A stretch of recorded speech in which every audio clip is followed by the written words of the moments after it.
And now, our host for this evening, the Bony Rolls.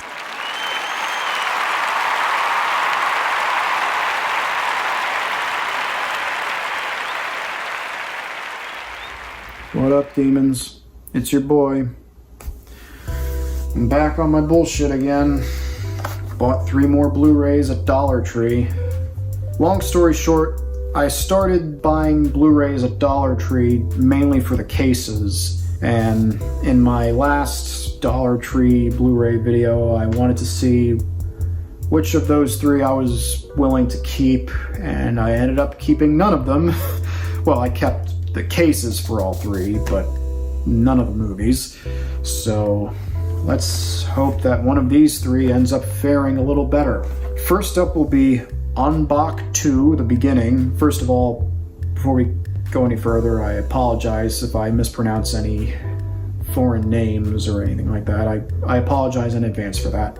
It stars Tony Jaa, who is a fairly well-known martial arts movie star. He's not as famous as, say, Jackie Chan or Jet Li or even Donnie Yen, but I'd say he has a fairly sizable fan base. Let's see, this came out in 2008. Let's read the description. Tony Jaa, the martial arts master, who is as mesmerizing as ever, says Entertainment Weekly, stars in this epic tale of revenge set hundreds of years in the past. This prequel to Ong Bak the Thai warrior, so this is actually a prequel, so I don't have to feel too bad about not having seen the first one. I could just kind of come into this one with a fresh perspective, which, come to think of it, I was already doing that anyway. This prequel to Ong Bak the Thai warrior takes Jaa's skills to the next level, showcasing him as a master of a wide range of martial arts styles. The beatdowns are epic with several jaw-dropping set pieces. The climactic scene qualifies as one of the best martial arts fight scenes ever, says the LA Daily News. And according to Time Out New York, Tony Jaa is arguably the most fearless martial artist in movies today. By today, of course, that means 2008. So, I mean, I like a good martial arts movie myself. You know, I like to watch them every now and again just for a little bit of escapist fun, so here's hoping this one actually is, you know, the better of these Dollar Tree things that I buy. Second off will be Terminal, not to be confused with the Tom Hanks, Steven Spielberg movie, The Terminal, which was about a man from a foreign country who has to live in an airport until conflict in his country is resolved. Not a lot of people talk about it when it comes to Spielberg's work. I actually kind of like that movie. I know a lot of people don't really care much for it, and I can understand why, but, I mean, let's be honest. Lower tier Spielberg is still better than, well, the worst movies imaginable. So, yeah, I went off on a tangent there, didn't I? Sorry. Anyway, this is just Terminal, not The Terminal. Terminal. It stars Margot Robbie, Simon Pegg, and Mike Myers. So, you know, big names like that, I kind of have to wonder why this was being sold in a Dollar Tree. In the dark heart of a sprawling, anonymous city, Terminal follows the twisting tale of 2 assassins carrying out a sinister mission, a teacher battling a fatal illness, an enigmatic janitor, and a curious waitress leading a dangerous double life. Murderous consequences unravel in the dead of night as their lives all intertwine at the hands of a mysterious criminal mastermind, hell-bent on revenge.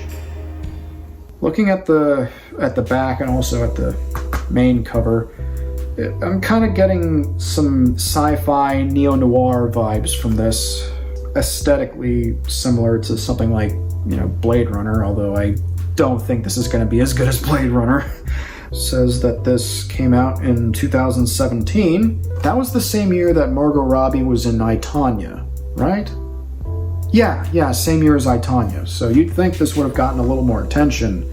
I mean, at the time, she was just coming off of Suicide Squad, which made her like a huge household name. So I have to wonder why this didn't get that much attention when it came out. I guess we'll find out soon enough. And finally, we have the sneak over. As you can tell from the font the logo is using, it's trying to evoke the same sort of aesthetic as that one Netflix show that relies a lot on 80s nostalgia. What was that show called again? Shit, what was it? Oh yeah, Super 8. Henry Hudson, a socially awkward kid, hasn't made any friends since moving to a new school district. His only chance at fitting in is in his father's ownership of a rare, unreleased movie called The Blue Shadow that a group of boys who started the Ming Valley Film Club want to watch. When Henry forgets the VHS in his bedroom on the night of the sleepover, the boys must concoct a plan to sneak out of the house and make it to Henry's to retrieve the VHS. But a well-known group of bullies patrols the streets in between. Henry must lead a battle against the neighborhood bullies to become one of the guys. I really don't know why I read it like that. One of the guys. God. Anyway, let's decide. Whichever one my finger lands on is going to be the first to watch.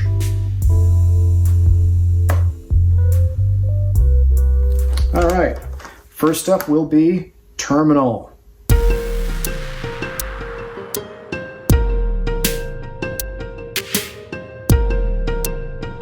Alright, so I just finished watching Terminal, and I was really underwhelmed by this. I could tell that it was trying to go for like a typical film noir aesthetic, double crosses, shady characters, femme fatales, that sort of thing, and that's all fine and good, but it needs to be done well. And this just doesn't really cut it. Like, this one felt so self-indulgent, especially in the dialogue. It felt so self-indulgent. Like, it relies way too much on Alice in Wonderland references, to the point where it's just, you can't help but roll your eyes every time they mention something from Alice in Wonderland or quote Alice in Wonderland, curiouser and curiouser, we're all mad down here, that sort of thing. It gets really tiresome after a while, and I was so underwhelmed by this. I mean, Margot Robbie does her best with what she's given, same with Simon Pegg and Mike Myers to an extent. It's interesting, without giving away any spoilers, this movie reminded me a lot of Promising Young Woman, which, ironically enough, was also produced by Margot Robbie. That movie did a lot of similar things to this, but I think Promising Young Woman did that a lot better, especially because Emerald Fennell, I think, is a far better writer than the writer of this. Like, it gets its point across in a way more effective way than this one did. Like, this movie just meanders on and on and on to the point where, like, there were a couple moments where I almost fell asleep. Like, I got what this was trying to go for, but it just didn't work for me, especially the two big twists towards the end. Like, I could see coming a mile away. Like, I predicted the two big twists towards, like, the third act of the thing. I easily predicted those two, and I'm not proud of that. I will say this, the visuals were interesting, the cinematography was pretty decent. Margot Robbie and Simon Pegg and Mike Myers, they do the best they can with the material that they're given, but overall, I was just really underwhelmed by this. I guess 1.5 stars. I believe the next one up is Ong Bak 2, The Beginning. Really hoping that movie's better than this. I mean, it's a martial arts movie, so it should at least be a lot more interesting and a lot more energetic than this. Like, this one seriously almost put me to sleep.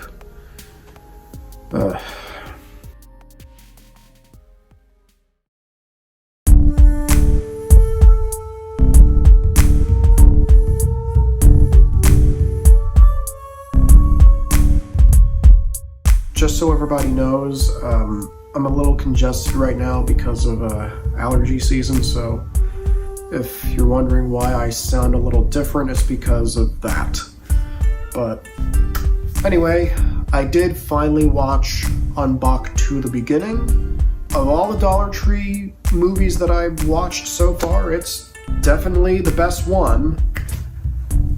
But that doesn't mean that I liked it. I'm sorry, everyone. I really wanted to like this.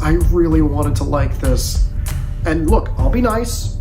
The fight choreography and the action sequences are very good. Like, they are really, really good. Like, there are so many really, really well staged set pieces, and the way that it's all shot is really good.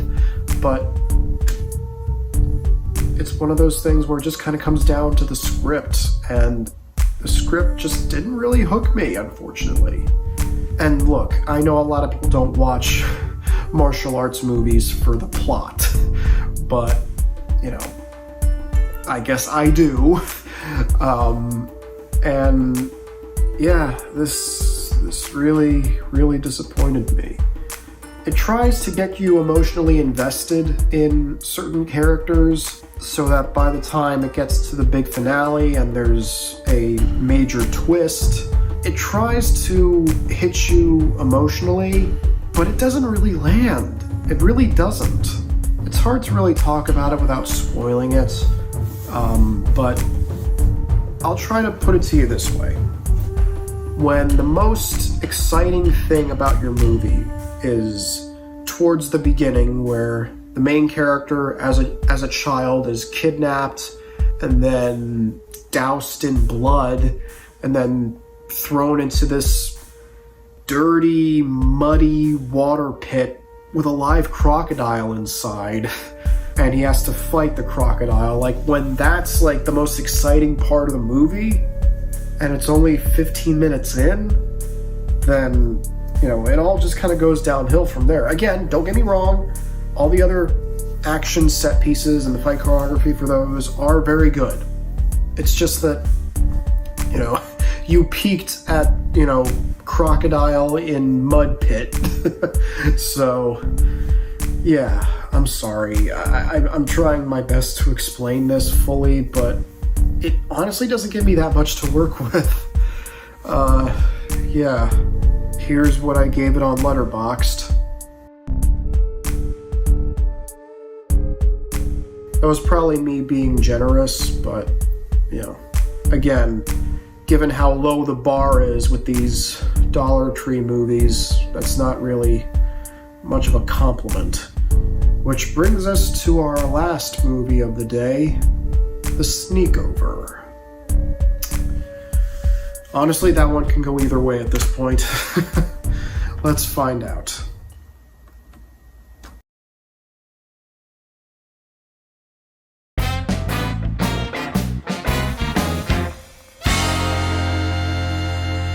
Okay, got a sexy new pair of glasses. So, first of all, we got to address the cover. Obviously, this is meant to evoke the same sort of aesthetic as Stranger Things, right? I mean, it has the same logo font, there's kids on bikes, it's at nighttime. Clearly, it's meant to evoke that same sort of 80s Spielbergian vibe. Well, let me be the first to tell you that this movie is nothing like Stranger Things at all. Like, it's not set in the 80s. Smartphones actually play a fairly prominent role in the story. There's no sci-fi or horror elements to this. Like, you're not going to see anyone levitating in the air listening to Kate Bush. Like, don't expect to see anything like that in this movie. All you get is just a really poorly written family flick that just annoyed the hell out of me, to be honest with you. And look, I was actually a little nervous as to whether I should even talk about this movie or not, because as I was watching it and when it got to the end and the credits started rolling, it said on the screen, "Special thanks to all our Kickstarter backers." And I was like, oh my god, they're gonna make me feel guilty about not liking it. Now look, making a movie is hard. Making a movie independently is hard. And trying to find money to make that movie independently is hard. So the fact that this got any sort of backing at all is commendable. And look, I know people who have done Kickstarter campaigns to fund their personal projects, like my friend Mike Lecision. He did a Kickstarter campaign to fund the DVD releases of Living in 8 Bits and Super Plumber Brothers. And Chris Stuckman recently did a Kickstarter campaign to fund his directorial debut, Shelby Oaks. And Shelby Oaks actually became the most successful horror movie Kickstarter campaign of all time. And I'm glad because, look, I wouldn't be doing any of this if it wasn't for Chris Stuckman. He's the one that inspired me 12 years ago to make YouTube videos in the first place. Like, I owe all of this to him. So I figured the least I could do was give him even just a little bit of money to help him finally achieve his dream of directing a full-length feature film.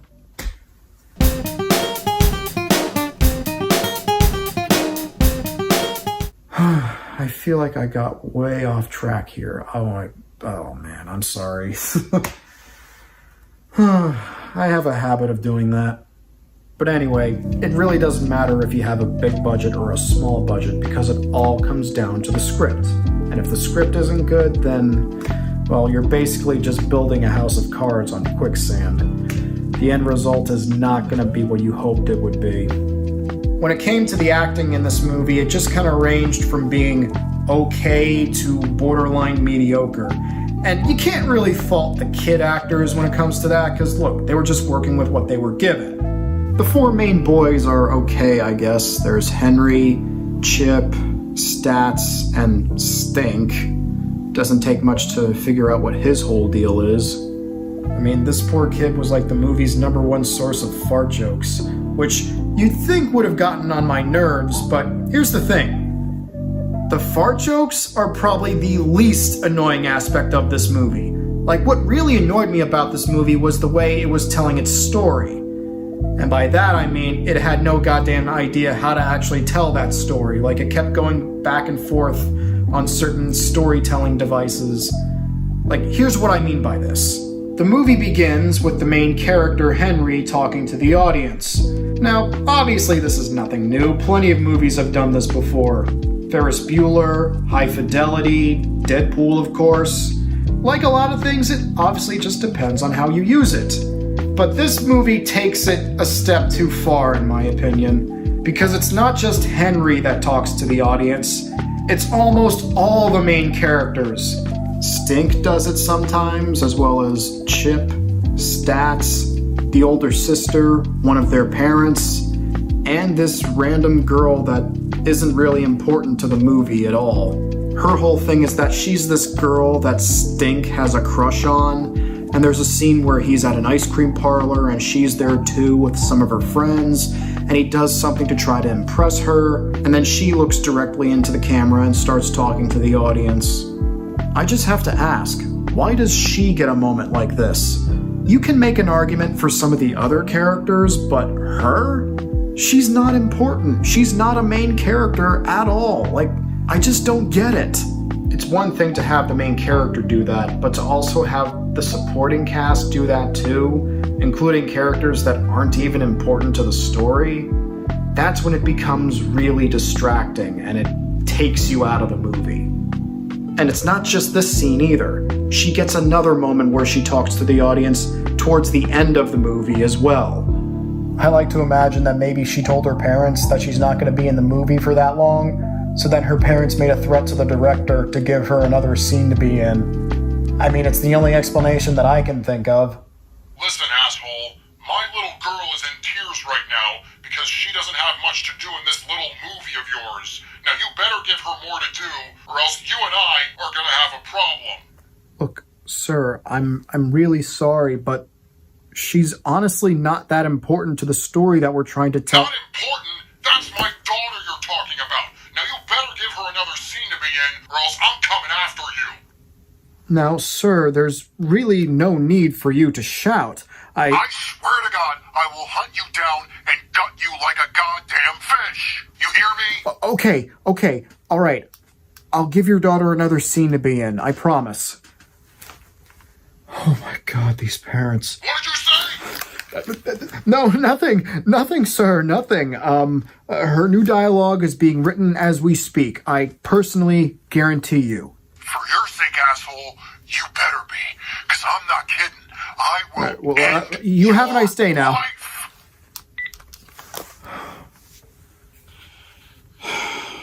I should have been a lawyer. But for some stupid reason, the movie keeps bouncing back and forth between that and also having a narrator tell the story as well. Like, just pick one and stick with that one.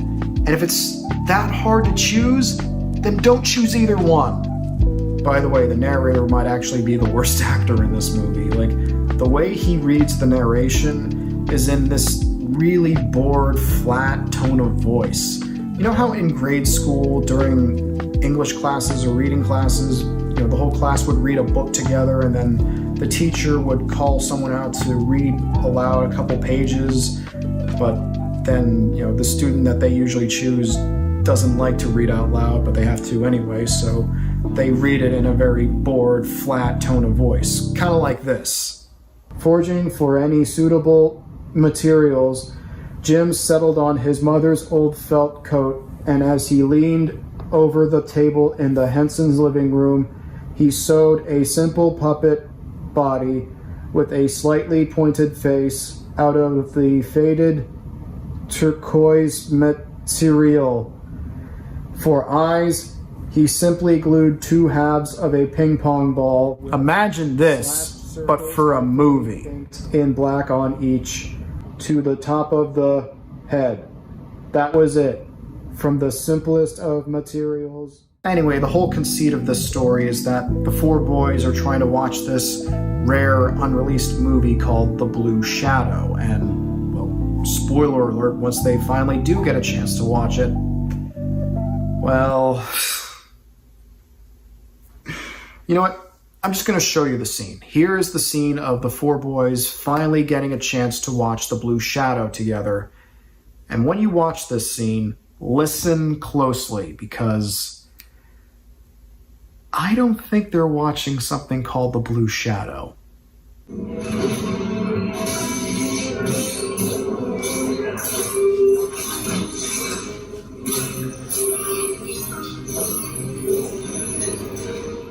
Did you recognize anything? If not, let's play the scene again.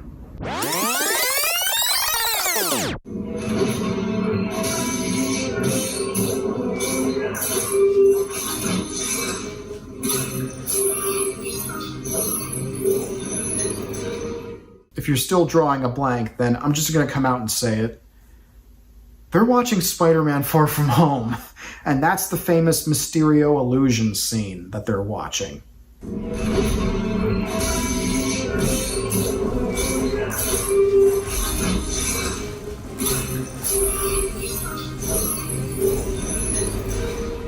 The fact that they actually used the audio from that movie in this, without the permission of anyone from Sony or Marvel, like, wow.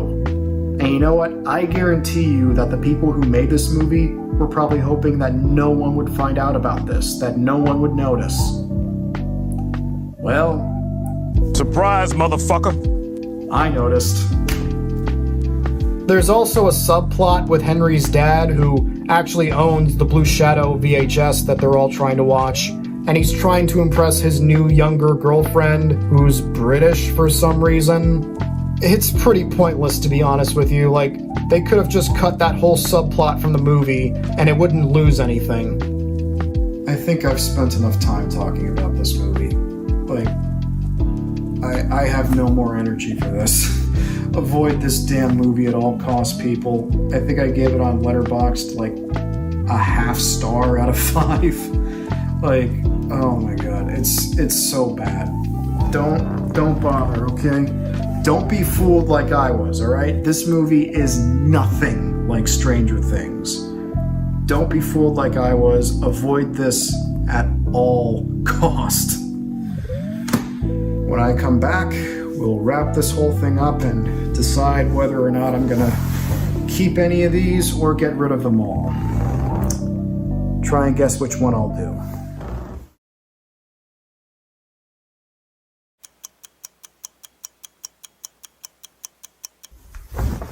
Okay, so, final verdict. Terminal was, well, terminally boring. If you're not a diehard fan of Margot Robbie or Simon Pegg, it's really not worth seeing.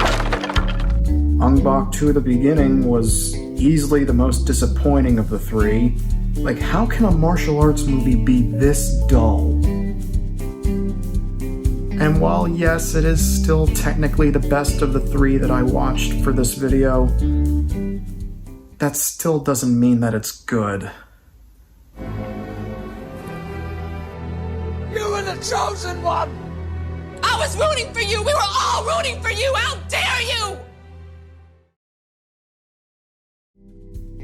I did some research on this movie, and apparently Tony Jaa reportedly went missing for 2 months during production. At least that's what I read. I got this off of IMDb. Whether that's true or not, I don't know, but that does explain how disjointed the story felt. Apparently the first one is much more acclaimed, and then the one after this, Ong Bak 3, apparently is even worse than this, so I guess just watch the first one? I don't know. And then, of course, there's the sneak over. Basically said all that I need to say about that movie. Just avoid it at all costs. It's a piece of garbage. Don't bother. So long story short, I'm not keeping any of these movies. I'll keep their cases, but the discs and the cover art can all be tossed out for all I care.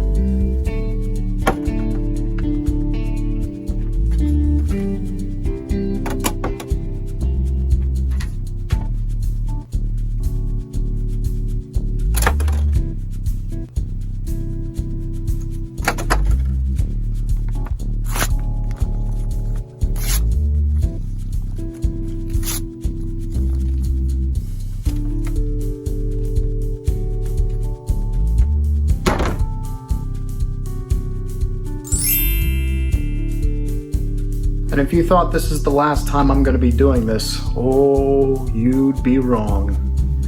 Because I have one more of these Dollar Tree Blu-ray haul videos that I have planned.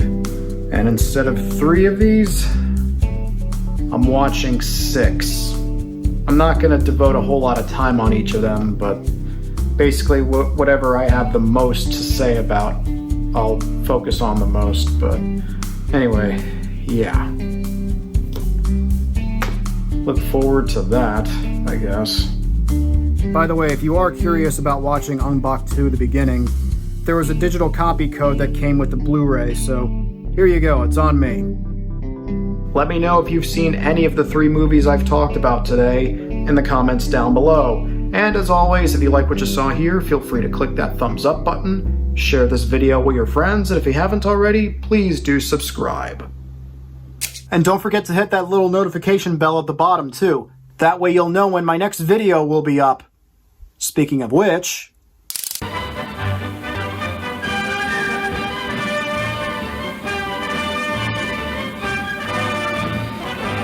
next time I'll be making a video where I talk about who I think should direct the upcoming Fantastic Four reboot for Marvel, and then after that, I'll be talking about something that I'm a genuine fan of that, well, let's face it, once I talk about this thing, no one's ever gonna look at me the same way again.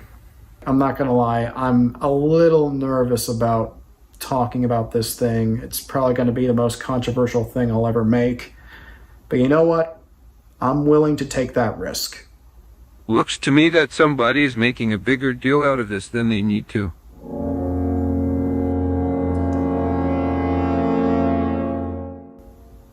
Quit staring at me like that. Anyway, until next time, I'm Marc Aquino. Thank you all so much for watching, and I'll see you next time.